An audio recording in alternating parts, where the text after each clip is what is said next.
de este podcast.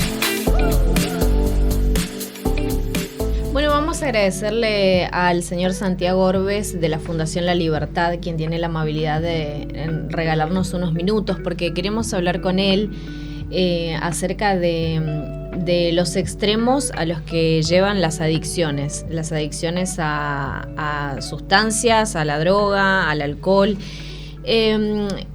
pero fundamentalmente a raíz de varios hechos que se fueron suscitando en este último tiempo, donde hay situaciones de inseguridad, de violencia extrema, vinculados a personas que tienen problemas de adicciones. Y queremos saber si existe una relación directa entre estas personas que tienen problemas de consumos problemáticos con el incremento de la violencia un poco en la sociedad. Santiago, muchísimas gracias por tu tiempo. Aquí estamos Dayana, Esteban y Hugo. Buenos días. Hola chicos, buen día, ¿cómo están? Muchas gracias por el llamado. Pero por favor, gracias a vos por tu tiempo. Bueno, un poco yo decía, ¿no? ¿Existe alguna relación directa entre personas que tienen problemas de consumo con el aumento de hechos de violencia, de inseguridad?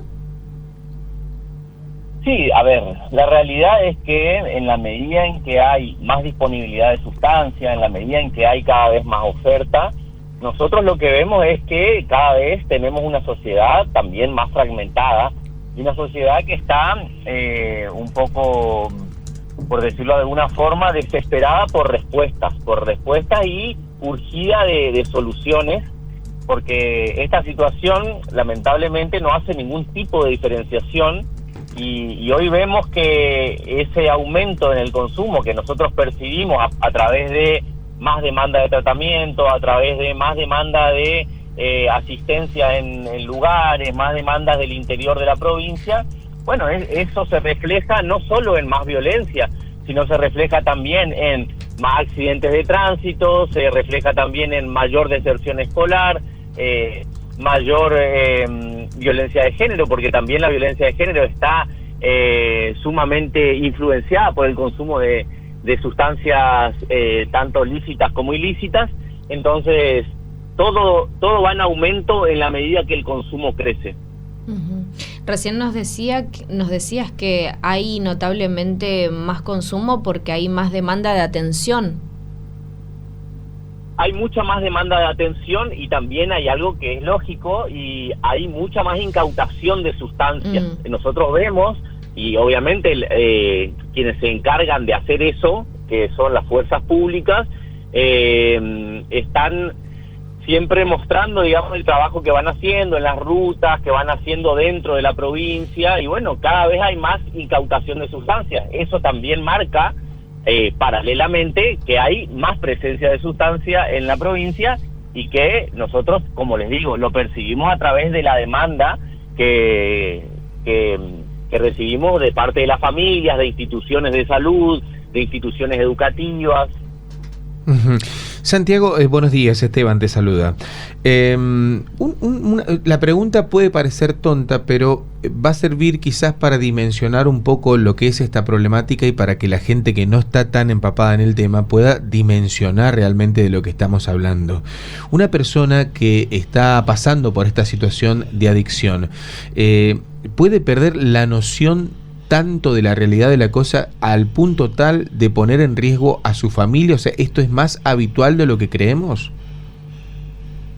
Sí, la realidad es que incluso eso está encuadrado dentro de la ley de salud mental, que hoy es muy difícil que se dé porque realmente nosotros, las familias que vienen a nosotros están teniendo muchos problemas, pero dentro de la ley de salud mental ya hay un artículo donde establece que si una persona es peligrosa para sí mismo y para terceros debido a la enfermedad de la adicción, puede ser ingresada a una institución para realizar tratamiento en contra de su voluntad. Entonces, esta ley ya establece la peligrosidad que puede generar una persona que está bajo los efectos de una sustancia, no solo para terceros, sino también para sí mismo. Entonces, nosotros vemos jóvenes que hacen mezcla de consumo, mezcla de varias sustancias, un policonsumo, como bien se conoce, y a partir de eso pierden la conciencia. Obviamente, hoy particularmente que tenemos la noticia de que un joven ha cometido un homicidio contra su padre, un parricidio. A ver, yo no conozco los pormenores del caso, eso el Ministerio Público Fiscal se ocupará de investigar, pero la realidad es que estas cosas suceden y que la estructura de la persona se modifica por la droga, entonces empeora su calidad de pensamiento, no puede pensar con claridad, no está conectado, todas estas cosas suceden, como le digo, no conozco los pormenores del caso, ni a la persona que cometió el delito, pero es realmente lamentable que esto ocurra, porque esto quiere decir que el tiempo de consumo en la persona ha generado un daño que es irreversible también. ¿Qué es lo primero que se rompe, Santiago? ¿La confianza? ¿Los vínculos? ¿Qué es lo primero que se rompe con una persona que está pasando por esta situación? A ver, lo primero que se daña en toda esta situación es la salud de quien sería el paciente, por decirlo de alguna manera, la persona que porta la enfermedad. Lo primero que se daña es su salud, y a través de eso se empiezan a dañar obviamente sus relaciones interpersonales, su capacidad de responsabilidad, su capacidad de mantener actividades. Esta problemática, por ahí uno habla de cuestiones que parecen imposibles, o que muchas familias dicen: a mí no me va a tocar, eso no me va a pasar a mí, y lamentablemente esta enfermedad hoy no hace ningún tipo de diferenciación. No importa si uno tiene mucho acceso o tiene mucha capacidad económica, lamentablemente esto le puede tocar a cualquiera. Entonces es muy importante estar atento siempre a quien tengo alrededor, porque como vos bien decís, esta enfermedad rompe todo y siempre va por más, siempre va oscureciendo cada vez más la vida de la persona que consume y de a quien tiene alrededor. ¿Y qué puede hacer una familia que está pasando por esta situación? O sea, cuando uno se da cuenta, yo ya no puedo más, ya me superó como papá, como mamá, como jefe de familia esta situación. ¿Cómo hago? ¿Qué debo hacer? Por sobre todas las cosas, lo que hay que hacer es pedir ayuda. Porque lo que pasa mucho, nosotros lo vemos en nuestros pacientes, lo vemos con las familias que tratamos, es que hay familias que durante años consideran que esta situación todavía no es grave. Consideran durante años que esta situación la pueden manejar ellos, que la pueden resolver hablando, que la pueden resolver, no sé, de alguna manera mágica, por decirlo de alguna forma, porque es lo que muchas familias encuentran, ¿no? Como ciertas soluciones mágicas para intentar solucionar esto. Y ahí es donde la situación se agrava, digamos. Es lo que yo les digo a las familias muchas veces: todo el mundo sabía que su hijo consumía, todo el mundo sabía que su hijo estaba en una situación de adicción que ponía en riesgo su vida, y los únicos que se preocupaban por intentar negarla o por maquillar la realidad eran ustedes.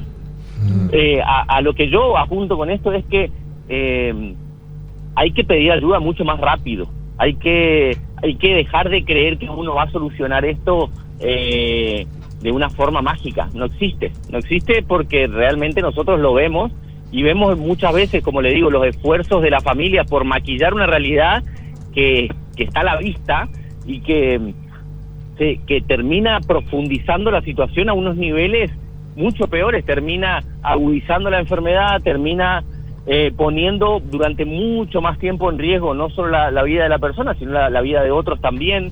Ni hablar de que muchos de nuestros pacientes tienen miles de problemas, que han tenido accidentes de tránsito, que han tenido miles de peleas, que han tenido situaciones ilegales, han estado detenidos, y muchas veces estas situaciones son evitables. El tema es que, bueno, quienes acompañan el proceso, que son generalmente los familiares, a veces no piden ayuda con el tiempo que deberían pedirlo, digamos. Pasan a veces 10 años y ahí recién se acuerdan, y bueno, 10 años después de pedir ayuda, realmente muchas veces, como dije anteriormente, con el caso que nombramos hoy, hay daños que son irreversibles. Vos sabés que son irreversibles. Vos sabés que el otro día hablábamos con unos amigos y decíamos, bueno, antes el mayor problema que se tenía en la sociedad en relación a todo esto era el consumo alcohólico, que sigue siendo hoy un problema. Pero hoy yo creo que todos los que estamos en la mesa conocemos el caso de alguien. O sea, hoy conocemos el caso de alguien más o menos cercano que está atravesando, que está o con un tratamiento o que tiene este tipo de problemática. ¿Hay solución para esto? Porque el comentario que hay mayormente en la calle y con los que uno puede hablar es, ya el que cayó en esto no tiene solución. ¿Hay solución a esto? Mirá, yo soy rehabilitado desde el año 2010, que vivo en sobriedad, que no tomo ni drogas ni alcohol. ¿Hay salida posible? Obviamente esto no es, como te dije, algo mágico, no es que de repente uno se rehabilita, hay que hacer un proceso. Yo estuve 32 meses en una institución para rehabilitarme, pero la realidad es que hay salida, hay distintas formas de abordar esta enfermedad, pero es una enfermedad que se rehabilita, que no se cura, como bien decimos, quien es adicto va a convivir el resto de su vida con esta enfermedad, pero sí existe una salida. Es importante poder pedir ayuda, es importante poder, por sobre todas las cosas, dejarse ayudar y dejarse guiar en este camino, que no es un camino sencillo, no solo para quien es paciente, sino para su familia que acompaña el proceso. Nosotros siempre decimos que nosotros hacemos un tratamiento para la familia, nadie viene y deja un paciente y lo viene a buscar en un año. La familia acompaña el proceso, participa de reuniones, aprende sobre esta enfermedad. Es importantísimo el acompañamiento, no solo de la familia, sino también de los referentes afectivos. Santi, seguramente hay mucha gente, yo estoy seguro, o sea, te firmaría al pie de que hay mucha gente que está pasando por esta situación y que hoy nos está escuchando, que hay mucha gente que está pasando por esta situación, que tiene un familiar o que es parte justamente de una familia con estos consumos problemáticos.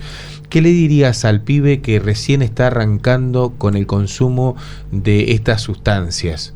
Si lo tenés enfrente, ¿qué le decís? ¿Qué es lo primero que le decís? No, nosotros por sobre todas las cosas desalentamos cualquier tipo de prueba y cualquier tipo de esta cuestión de muchas veces se vende el consumo como una cuestión inocua, que no genera ningún tipo de daño, y la realidad es que nosotros desalentamos hasta la prueba, digamos, la idea de probar, a ver qué pasa, primero porque no existe un consumo seguro. Uh-huh. Cuando hablamos de sustancias ilegales, y muchas veces de sustancias legales también, hablamos de que no existe un control de calidad. Entonces, el consumo seguro es una mentira porque uno no sabe qué le va a causar la sustancia que va a tomar en el organismo. Hay gente que ha consumido droga una vez en su vida y se ha muerto o ha tenido un problema muy grave de salud. Pero la realidad es que nosotros, por sobre todas las cosas, desalentamos la situación porque entendemos la gravedad donde puede llegar uno. Uno puede pensar que ingresa a consumir o que empieza a consumir y que la situación siempre va a estar controlada. Todos los que fuimos adictos creíamos lo mismo. Todos los que alguna vez tuvimos problemas de adicción a la droga y al alcohol, creíamos que manejábamos la situación, creíamos que éramos nosotros los más capos del mundo, y la realidad es que nos llevó puesto a todos. No hay un caso que no lo haya llevado puesto, no hay un caso de una persona con problemas de adicciones que haya tenido un final feliz para él o su familia. Siempre es problemas, siempre es, lamentablemente, como decía anteriormente, el problema de las drogas siempre va por más, va tiñendo la vida, va oscureciendo la vida de la persona y de su familia a lugares que son inimaginables. Yo me podría poner a relatar, me dedico a esto desde siempre, digamos. Yo estoy dentro de comunidades terapéuticas desde los 18 años que me interné y ahí en adelante me dediqué a esto. Hay infinidad de historias de gente que ha tenido que ir a visitar a su hijo, no solo al panteón, sino también a la cárcel y la terapia intensiva por este problema. Santi, me gustaría poder tenerte acá en el piso, porque es realmente corto el tiempo, pero quisiéramos aprovechar más tu testimonio.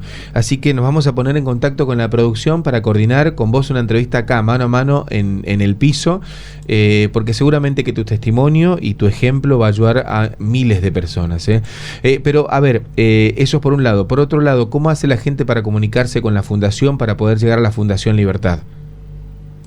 Bien, nosotros hoy nos pueden encontrar en el 3624 520-407, ese es nuestro número de contacto, o por redes sociales, en la Libertad, Centro de la Libertad, nos pueden encontrar en redes sociales también. pueden comunicarse con nosotros y a partir de... Yo siempre digo algo muy particular y permitidme decir esto. Yo siempre le digo a la gente, pónganse en contacto con nosotros. Si nosotros no los podemos ayudar, si lamentablemente no somos la institución adecuada, porque usted tiene una hija y, por ejemplo, nosotros no tenemos modalidad residencial para mujeres, llamen igual, nosotros los vamos a ayudar y los vamos a acompañar para que ustedes encuentren la institución adecuada para ustedes. Nosotros pertenecemos a la Federación Argentina de ONGs, yo particularmente soy el coordinador de todo el nodo norte de la federación. Entonces tenemos relaciones con otras 90 instituciones que se dedican a lo mismo. Los podemos ayudar, que se comuniquen, que si no los podemos recibir, los vamos a acompañar hasta el lugar que los pueda recibir y los pueda ayudar a rehabilitarse. Bien, Santi, muchísimas gracias. Gracias por esta comunicación y bueno, y queda entonces el compromiso, si te parece, de que vengas al piso para poder hablar un poco más extenso. Sí, totalmente. Les agradezco por la comunicación y cuando necesiten vamos a estar ahí acompañando para seguir ayudando, que es lo principal que nosotros hacemos, ayudar a la gente a que pueda salir de esta situación. Perfecto, ahí estaba Santiago Orbes de la Fundación Libertad hablándonos un poquito acerca de esto, ¿no? Que lo hablábamos ayer, Huguito, sí, Diana, señor. ¿Se acuerdan ustedes? Sí. Acerca del tema de las adicciones y cómo ha perpetrado, digamos, en nuestra sociedad en los diferentes estamentos. Ha destruido familias. Y sigue destruyendo y es preocupante y la cosa va cada vez peor, pero hay una salida y este tipo de acciones que hacen, por ejemplo, desde la Fundación Libertad son sumamente importantísimas. Bueno, eso. Vivimos en una sociedad consumista. Consumimos absolutamente todo. Somos voraces ante eso. Consumimos redes sociales y somos adictos al celular. Consumimos compras y somos adictos a las compras. Consumimos alcohol y somos adictos. Y es difícil imaginarse que un chico que no se sienta contenido, que no se sienta acompañado, que esté en un entorno de vulnerabilidad o en un entorno al que quiera pertenecer, que no ingrese a ese mundo de las adicciones. Claro, hay todo un desencadenante. Exactamente. Vemos hoy niños y jóvenes, adolescentes, que tienen problemas de adicción al juego online. Entonces, el camino hacia llegar a esas sustancias como las drogas, la verdad es que es muy difícil imaginarse que aquellos chicos que no tengan contención o que no tengan prevención no puedan llegar. Y es por eso que es tan importante el trabajo preventivo, pero sobre todo la contención también cuando reconocemos que tenemos un problema y pedir ayuda. Sí. Nordeste Podcast. Los mejores momentos de la radio de tu vida. Nordeste y vos. Conectados siempre.